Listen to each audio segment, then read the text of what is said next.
2026ရဲ့စမှာပဲကျွန်တော်ဘွားတက်လန်းနေနဲ့စတင်ခဲ့ပါတယ်ခင်ဗျာအပေါ်သွားပါမယ်ဟိုးကနေပြီးတော့ဒီကိုလာပြီးတော့ဒီပေါ်မှာလောက်အောင်ပါပါအဲ့လို line ပေါ်ကတုံးကြီးတွေကိုဆက်ဖို့အတွက်ဒီလိုတန်ချောင်းတွေထိုးထည့်ရပါတယ်အတန်ခွေးတွေပါတန်ချင်းတွေပေါ့နော်ကျွန်တော်ပေါ်တက်ပါတော့မယ်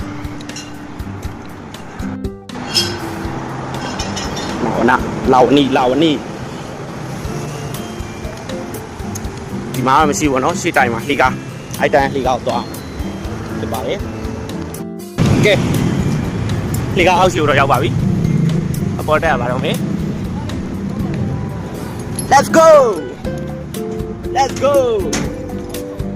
ကဲပေါ်ရောက်မှဆက်ပြီးတော့ပြပါမယ်လမ်းတစ်ဘက်ကိုတော့ရောက်လာပြီပေါ့နော်ခဏနားလိုက်ပါမယ်ဟုတ်2026ရဲ့စပါပဲကျွန်တော်ဘောကတက်လန်းနေနဲ့စတင်နေပါတယ်ခင်ဗျာ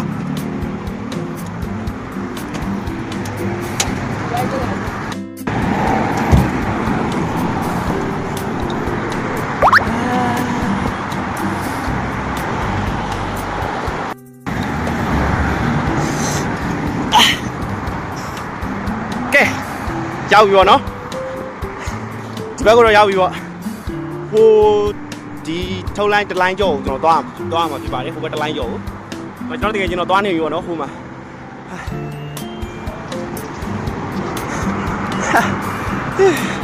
အိမ်နောက်မှာလှေကားရှိလို့တက်တဲ့ကောင်ဟုတ်လားထိုင်းနိုင်ငံလေးရောက်ကောမပြောတော့ပါဘူးဗျာနောက်ထပ်တစ်ဆင့်ပေါ့နော်နောက်တစ်ဆင့်တက်လိုက်ပါအောင်မေ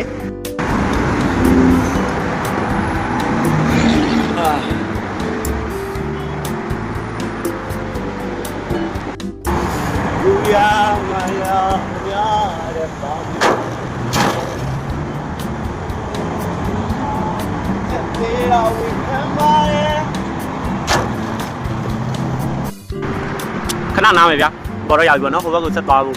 ခဏနားပါမယ်ဟိုဘက်ကိုပေါ့နော်ဟိုဒီတလိုင်းကျော်ဟိုဘက်ကိုသွားရမှာပါ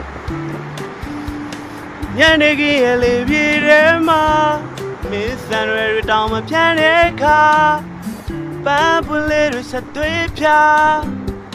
ကျင်းငယ်လေးတွေဒီမဆိုတော့ပါဟိုမှာမြက်ခင်းစိမ်းများဦးညွလို့မေလာရလန်းခင်းပေးကြရှာစံကြောင်လေးတော်ငိုနေပြီကွာမေးသပင်လေးတွေသိလာတဲ့ချိန်ဝါခဏနားပြီးပြီဆိုတော့ကျွန်တော်အပေါ်ထပ်တက်လိုက်ပါအောင်ပေါ့ခင်ဗျာအပေါ်တော့ရောက်ပြီပေါ့နော်ပေါ်တော့ရောက်ပြီရောက်ချင်းကျွန်တော်ကြိုးဆိုရကွာမရတာနဲ့သိမယ်ဗျာဒီယာကြီးတွေကြီးရပါဦးကြီးရပါဦး Okay let's go အလုပ်ထဲမှာစိတ်ပန်းဖြည့်စရာလေးပေါ့နော်ဒါလေးတွေကတော့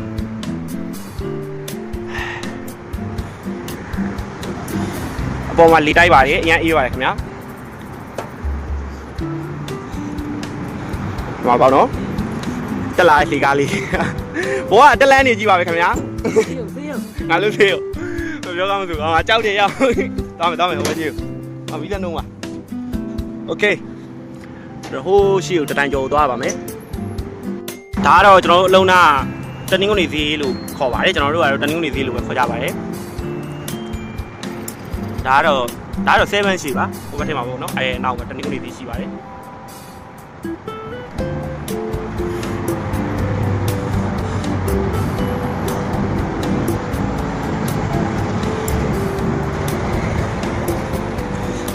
โอเคတော့မီဇန်နိုးပြီးတော့အလုပ်စားရတော့မှဖြစ်ပါတယ်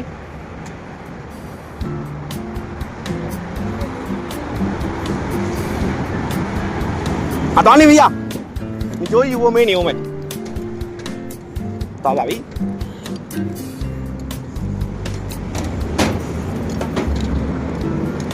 ဘာမြစ်ခွေကိုမင်းစံရီ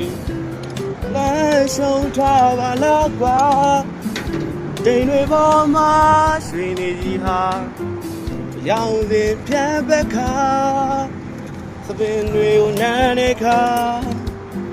လေလုံးမလူလုံးသွားစ န်ရွယ်လေးတွေတန်စင်တဲလေးပြ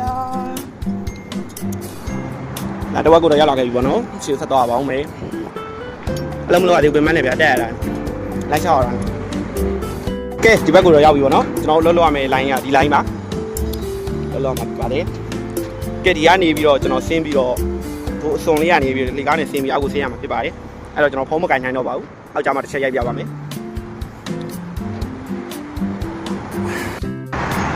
ကဲကျွန်တော်လှုပ်လှုပ်ရမယ်နေရာရောက်လာပါပြီခင်ဗျာထိုင်းနိုင်ငံကိုကျွန်တော်သဘောကျအချက်လေးတွေပေါ့နော်ဒီလိုမျိုးလေးတွေတဘာဝကိုရာလုံးဝတန်ဖိုးထားတယ်ဗျာတဘာဝလုံးဝတန်ဖိုးထားတယ်အေးနေရပဲဗျာခံစားကြည့်လိုက်ဗျာကျွန်တော်မြင်ရတာလည်းအေးတယ်နေရတာလည်းအေးတယ်ဗျာအမြင်မှာလည်းအေးတယ်ဗျာစောင်းရကျွန်တော်လုံးဝသဘောကျပါတယ်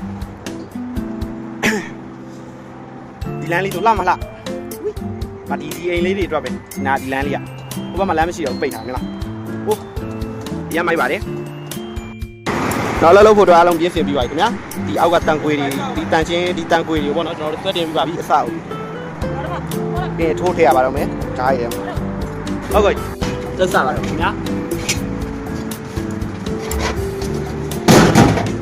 Let's go ကျွန်တော်ရဲ့နေရာတော့ဒီညာဖြစ်ပါတယ်ဟိုးဘက်ထိပ်ကနေပြီးတော့တလင်းတွေထိုးထည့်တန်တွေထိုးထည့်တဲ့ခါကျတော့ဒီကနေပြီးတော့ဒီအပေါက်ကနေပြီးတော့ဒီကိုသွားတဲ့ခါကျရင်မတည့်ထောက်နေရပါတော့အဲ့ဒါကိုကျွန်တော်ကတည့်ပေးရတာပါကျွန်တော်ကယူပြီးတော့တည့်ပေးရတာပါအကုန်လုံး16ပေါက်ရှိပါတယ်တော့တစ်ချောင်းကို19ချောင်း20အဲ့လိုမျိုးထိုးရပါတယ်အပေါ်ပေါက်တွေကတော့ဒီ19ချောင်းပေါ့နော်အပေါက်သေးလေးတွေအပေါ်ကတော့အသေးလေးပါ19ချောင်းဒီအောက်ကပေါက်ကအကြီးကြီးဆို20ချောင်းပါကျွန်တော်လိုမျိုးပဲရှေ့မှာတယောက်ရှိပါလိမ့်မယ်ဒီမှာ20ပေါ့နော်ရှေ့မှာလည်းထောက်ပါတယ်အကွဲချောင်းဆိုတော့ကျွန်တော်နားရီတော့ပြလို့မရတော့ဘူးသူလည်းကစားပါတော့မယ် Let's go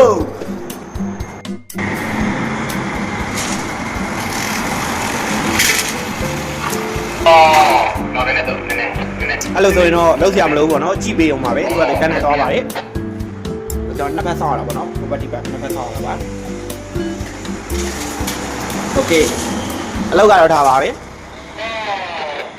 ကဲကျွန်တော်လှုပ်လိုက်ပါဦးခင်ဗျာဒီနေရာငင်းနေလို့မရပါဘူးဒီကနေထောက်ပြီးထွက်လာတယ်ကျွန်တော်ကန့်ရမှာဖြစ်ပါတယ်ဒီကနေထောက်ပြီးတော့ထွက်လာလို့ရှိရင်ကျွန်တော်ပြေးရနေတာမရှိပါဘူးအားလုံးကျေးဇူးတင်ပါတယ်ခင်ဗျာ